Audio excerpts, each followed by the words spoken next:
ಪ್ರತಿ ಯುಗಾದಿಯು ಒಂದೇ ತರ ಶುರುವಾಗುತ್ತೆ. ಹೊಸ ವರ್ಷವನ್ನ ಕಾಳಜಿಯಿಂದ ಸ್ವಾಗತಿಸೋಣ. ಬೆಲ್ಲ ತೊರದ್ ಮರಿಬೇಡಿ. ಬದುಕಿನ ಹಾದಿಯಲ್ಲಿ ಕಹಿ ಕ್ಷಣಗಳು ಬರೋದು ಸಹಜ. ದಾರಿಯಲ್ಲಿ ಸಣ್ಣ ಪುಟ್ಟ ಅಡೆತಡೆಗಳು ಇರಬಹುದು, ಆದ್ರೆ ಸಿಹಿ ಅಂತೂ ಖಂಡಿತ ದಾರಿ ಮಾಡ್ಕೊಂಡು ಬರುತ್ತೆ. ನಾವು ಒಬ್ರಿಗೊಬ್ರು ಮನೆಗೆ ತರೋ ಸಣ್ಣ ಪುಟ್ಟ ಕ್ಷಣಗಳ ಮೂಲಕ ಬದುಕಲ್ಲಿ ಕಹಿಯೂ ಇರುತ್ತೆ, ಸಿಹಿಯೂ ಇರುತ್ತೆ ಅನ್ನೋದನ್ನೇ ಯುಗಾದಿ ನಮಗೆ ನೆನಪಿಸೋದು.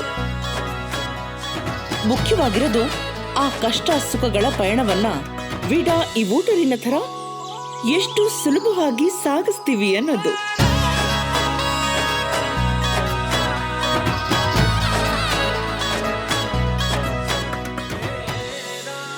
ಬದುಕಿನ ಸಿಹಿ ಕಹಿಯ ಪಯಣಕ್ಕಾಗಿ